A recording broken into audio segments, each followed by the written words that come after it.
大家，今天呢，我们要讲 iOS 17.4 Beta 版。17.4呢，将会是一个非常重大的更新哦，因为像是在欧洲，他们即将要开放第三方的 App Store 哦。另外，这次还会新增更多的 emoji。我们今天就一起来看看接下来的这些新功能有哪些值得期待吧。首先，第一个，我们来看一下新的 emoji， 这是超可爱的，就是有新增点头跟摇头的表情符号哦，感觉非常适合用来敷衍人家的时候用。然后，另外像是有切片莱姆啊，然后棕色蘑菇、凤凰。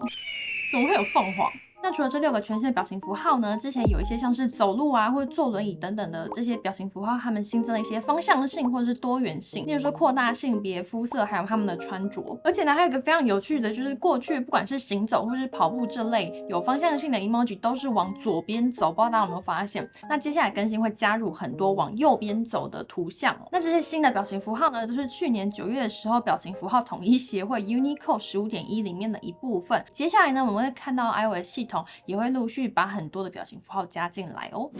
再来第2个真的是重磅消息哦，就是欧盟即将开放第三方的 App Store， 是不是听不太懂呢？因为我们真的太习惯在 iPhone 上面要下载 App， 就是用 App Store 啊，不然还有其他方式吗？那根据最新欧盟的这个数位市场法案呢，他们就是想要避免这个垄断的情况发生哦。因为大家都知道，其实苹果 App Store 他们抽成抽很凶，所以这样子就不利一些 App 开发者的生存哦。所以现在欧盟就是强制苹果他们要开放第三方的 App 或是第三方的 App Store， 也就是说这些 App 开发者未来都不一定要透过官方的 App Store 才能让使用者下载 App。其实大家还不用太兴奋，因为目前就是只限于欧洲的部分，他们也设立了全新的收费标准，也就是说之后呢，可能就是会有一个全新的第三方 App Store 的环境，那苹果会针对这个新的环境去做不一样的收费。那乍看之下，你可能会看不出来到底选哪一个会比较划算。那苹果他们也有提供一个计算机帮你计算说你到底要加入哪一个方案会比较划算这样子。那我自己稍微试了一下这个计算机，我发现差距最大有2件事情。第一件事情就是 App 内的消费，如果你选择苹果或者是第三方的支付方式，收费标准会不一样，所以这也要看这些 App 在外面找到的第三方支付，他们可以提供怎样的条件。第2件事情就是，不管你今天是上架在 App Store 还是第三方的市场，你100万次以内的下载，苹果都是不会跟你收费的。然后只要超过100万，都是一个使用者0.5欧元。但是这没有讲到第三方市场他们会不会也跟你收一个费用，所以这方面还是有待观察。那至于我们这些用户端用户呢，我们以后可能就是可以在设定里面去切换不同的 App Store， 也就是说我们可以在官方跟第三方的 App Store 里面切换来切换去这样子。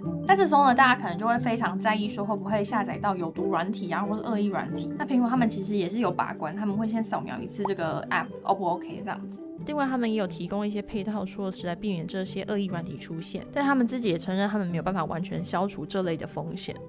那除了 App Store 还有 App 即将开放第三方的应用之外呢，付款方式接下来也会有所变更哦。简单来说呢，就是我们现在在 App 里面买东西，不是按2下什么 Face ID 就可以直接买了嘛？但是现在就是开放了一个方式，让这个 App 可以串到别的付款方去。那这样子对用户来说呢，可能就会变得比较不方便。例如说你要重新输入你的资料啊，或是输入你的付款方式。但是对开发商来说，就是不用被苹果绑架这样子。而且下一个呢，还要讲到除了 App Store 还有付款方式之外呢，现在的浏览器也要开放第三方了。那接下来你打开 Safari 的时候，他就会问你说你想要选哪一个当做你的预设浏览器，也许是 Chrome 啊之类的。补充一下，现在 iPhone 上面就可以直接将 Chrome 设为预设浏览器，只是在 iOS 17.4会出现一个更明显的可以调整预设浏览器的视窗哦。还有第4个呢，就是行动支付不再限于 Apple Pay 了，就是接下来呢，第三方的应用支付还有银行都可以直接存取 iPhone 的 NFC 晶片，然后可以直接在欧洲的经济去提供非接触的支付方式。因为现在 iPhone 上面的行动支付就只有 Apple Pay 嘛，Line Pay 那个不太算，因为 Line Pay 就是要一个条码嘛。但是如果你今天是要用感应的方式的话呢，其实现在除了 Apple Pay 之外是没有。那接下来就是在欧盟那边要强制开放这个部分哦，也就是说这些银行啊，然后什么行动支付的应用商，他们就要自己来开发苹果上面的行动支付。然后第5个也是非常重要的更新，就是串流游戏商现在也可以被上架到 App Store。串流游戏就有点像是游戏版的 Spotify 那样子，就是你可能在上面可以下载很多个不同的游戏，这样等于它是自己的一个平台，比如说 Xbox Cloud Gaming 或者是 Nvidia GeForce Now。因为像之前要用这类的平台，你可能就是只能用网页版，但是现在呢可以直接变成一个 App 到你手机上。那像是这类的串流游戏平台，它里面可能会有很多迷你的 App 啊、迷你的游戏、迷你的机器人等等呢，要另外付费购买。那现在都是可以直接在 App 里面购买了。那以上这些所有的变更，我觉得这都是非常大的冲击哦。因为刚刚讲的所有的内容，其实过去都有点像是一个封闭的环境，那现在欧盟就是要强迫打断这个垄断的市场这样。但是未来也不知道会不会开放到欧盟以外的国家啦。那对我自己来说呢，当然很开心说可以看到不同更多元的内容，但是同时我也会蛮担心就是安全问题的。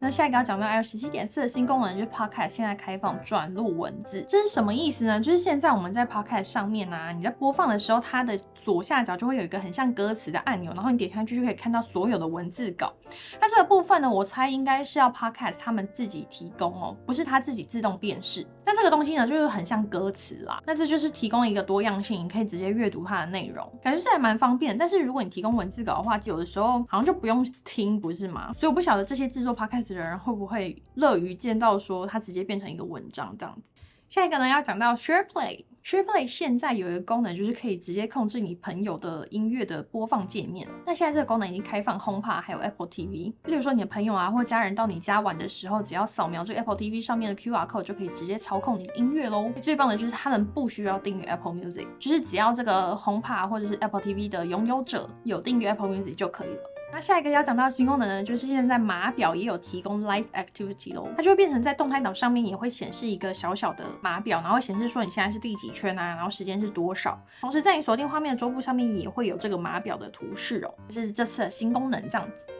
下一个我们来讲到 App Store 它的购买记录啊、订阅以及 App 下载记录分类的方式终于改善了。就是现在 App Store 的账号里面呢，你会看到不同的分类项，例如说 App 啊、订阅项目或者是购买记录，这样子会比之前还要清楚非常多。因为之前 App 跟你购买东西好像都会混在一起，那现在有没有付费什么的，你就是可以在这边直接看到。好，那以上呢就是我们这一次 iOS 17.4 Beta 版的新功能。那之后如果 iOS 17正式版上线，我也会立刻做一部影片来跟大家分享。不知道大家对于欧盟开放第三方 App Store 下载有什么样的感想？也欢迎在下方留言跟我一起分享哦。那我们就下部影片再见喽，拜拜。